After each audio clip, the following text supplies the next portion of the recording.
Hello जी, good morning. कैसे हैं आप सब? आई होप आप सब लोग अच्छे होंगे। और अभी जस्ट मैं उठी हूँ और सुबह के बज रहे हैं लगभग 5:30 हो चुके हैं। आज लेट हो गया और ये भी उठ चुके हैं। ये भी बस मैं उठ के वॉशरूम गई थी और ये उठ अभी मेरे पीछे से उठे हैं। ये भी उठ गए हैं और आज मैं आप लोगों के साथ मेरा जो मॉर्निंग रूटीन है वो शेयर करने वाली हूँ। तो जी यहाँ पे मैं उनसे कह रही हूँ कि मैं निवाया पानी करके ले आई हूँ पीने के लिए। क्या है कि थोड़ा सा मौसम ठंडा है ना, और दूसरी बात कि इनके गले में टॉन्सिल भी हो रखे हैं, तो इस वजह से निवाया पानी ये भी पी रहे हैं और मैंने सोचा मैं भी निवाया पानी पी लेती हूँ। इससे ना थोड़ा सा अच्छा फील होता है ठंड में जब निवाया पानी पीते हैं। हल्की फुल्की ठंड हो रही है और यहाँ देखिए यस्सु सो रही है। आप लोग सोच रहे होंगे कि मैं ये दूसरे रूम में कैसे आ गई। मेरा वाला रूम तो दूसरा है, पहले यही वाला रूम था जो कि मेरा था, लेकिन मैंने चेंज कर लिया था। लेकिन अब क्या हुआ कि वो वाला रूम है ना, उसमें कूलर है और ये कूलर चलाने नहीं देते हैं मुझे, कि इनको टॉन्सिल हो रखे हैं और सर्दी लगती है जब से वैक्सीन लगी है। तो ये वाला रूम है ना, इसमें खिड़की है, यहाँ से हवा अच्छे से पास होती है और मौसम ठीक रहता है, ठंडा ठंडा। तो मैं इस रूम में आ गई। मुझे गर्मी थोड़ी ज़्यादा ही लगती है और यहाँ बिल्कुल सही है। और ये भी आ चुके हैं। पता है सबसे अच्छी बात इनकी ये है कि सुबह जल्दी उठ के ये थोड़ी बहुत देर तक पढ़ाई ज़रूर करते हैं और मैं इनसे कह रही हूँ कि भाई आप करो पढ़ाई, हमारा तो काम है। अगर पहले ही लेट उठी हूँ आज और ज़्यादा लेट हो जाएगा काम। तो मैं इनको पानी का गिलास दे के और अपना काम करने के लिए जा रही हूँ।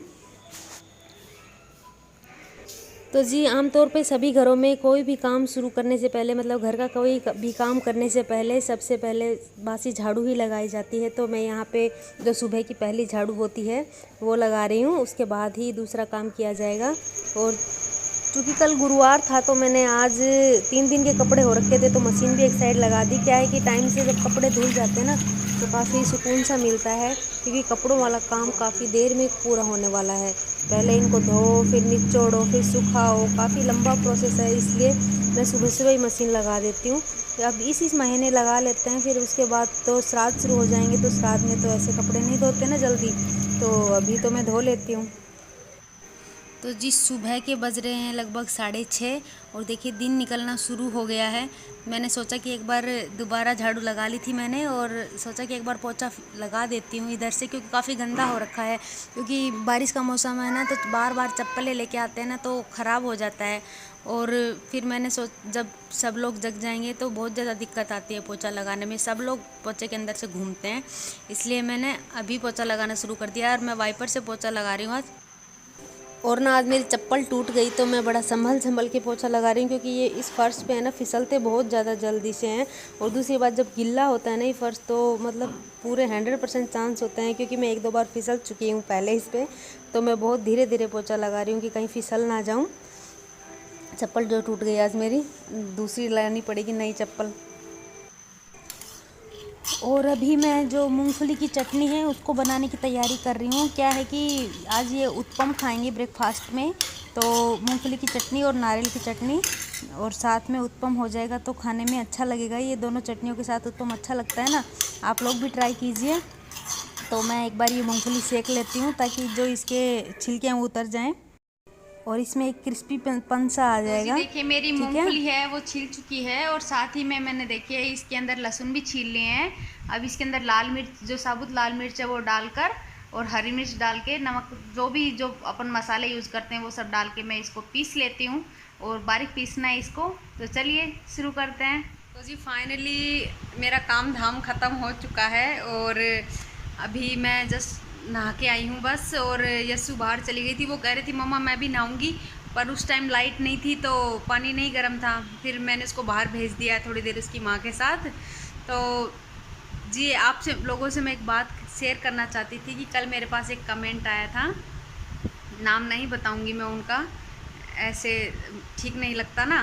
तो वो कह रही थी कि दीदी आप अपनी फैमिली के साथ कितना अच्छे से एडजस्ट कर लेते हो, ऐसा कैसे कर रहे हो, मतलब कि आप सभी के साथ खुश रहते हो, इतना आपके ससुराल में भी, और एक तरफ हमारी जो फैमिली है वो हमें इतना सपोर्ट नहीं करती, और दूसरी तरफ मतलब वो जो थोड़ा सा घर में अनबन होती है ना, उसके बारे में बता रही थी। तो मुझे ठीक नहीं लगा कि अपनी घर की पर्सनल बातें ऐसे शेयर करना, पर फिर भी चलो कोई बात नहीं। अगर आपके साथ ऐसा है कि आप एडजस्ट नहीं कर पा रहे हो तो थोड़ा सा एडजस्ट करने की कोशिश करिए। अगर फिर भी नहीं, आप कह रहे थे कि थोड़ा सा सास के साथ कहा सुनी हो जाती है तो ताने देती हैं, तो मतलब एक तरीके से आप उन्हें समझा सकती हैं या समझ सकती हैं। अगर आपकी बातें नहीं सुनती वो, मतलब आप अपना पॉइंट ऑफ व्यू रखने की कोशिश कीजिए उनके सामने कि आप ऐसा क्यों कहती हैं मुझे। अगर थोड़ी बहुत भी अगर जो मिसअंडरस्टैंडिंग होगी ना आप लोगों के बीच में, तो वो दूर हो जाएगी। इसके अलावा तो मैं तो ज़्यादा कुछ नहीं कह सकती, क्योंकि ये आपका आपसी मामला है। लेकिन हाँ, परिवार सभी के एक जैसे होते हैं, ऐसी बात नहीं है कि मतलब किसी भी घर में वो थोड़ी वो छोटी मोटी नोक-झोंक नहीं चलती, सभी के घरों में चलती है, ऐसी कोई बड़ी बात नहीं है। तो आप टेंशन नहीं लीजिए, बस खुश रहा कीजिए। जितना आप खुश रहोगे ना, आपको देख के आपके परिवार वाले भी उतना ही खुश रहेंगे, और उन्हें लगेगा कि हाँ, आपके परिवार में एडजस्ट कर गए हो और अच्छे से मतलब रह रहे हो, तो उनको भी उतनी खुशी मिलेगी। क्योंकि जहाँ तक देखा जाए कि आज के टाइम पे मेरे हिसाब से तो कोई ऐसी मतलब मदर इन लॉ नहीं होगी जो कि ताने वाने देती होगी। वो बस कई बार लग जाता है, हमें भी लग जाता है कि कोई हमारे समझ की परे की बात होती है और वो हमें समझाने की कोशिश कर रहे होते हैं, तो हमें थोड़ा सा अलग सा लग जाता है, वो ताने जैसा लगता है। लेकिन वो असल में ताना नहीं होता है, ठीक है, मेरे हिसाब से तो। बाकी जिसके ऊपर गुजरती है जानता तो वही है, मैं तो इसमें क्या कह सकती हूँ, क्योंकि आपने जिस चीज़ को सहा है हकीकत में तो आप ही जानते हैं ना। तो बस मैं तो यही कहूँगी, आप अपना पॉइंट ऑफ व्यू रखने की कोशिश कीजिए उनके सामने। अगर समझ जाएं तो अच्छी बात है, नहीं समझे तो जब तक हो सके अपना एडजस्ट ही करना, जब तक हो सके। परिवार के बिना कुछ भी नहीं है, हमेशा परिवार के साथ ही रहना चाहिए। अगर आप अकेले रहोगे तो आपको खुद को फील होगा कि नहीं, कुछ भी था लेकिन परिवार वही अच्छा था। सही, जब आप जॉइंट फैमिली में एक बार रहने लग जाते हो ना, तो फिर आपको सेपरेट होके अच्छा नहीं लगेगा, देख लेना। मेरा तो यही मानना है। और आप लोगों को क्या कहना है इस बारे में, मुझे कमेंट करके बताइएगा। और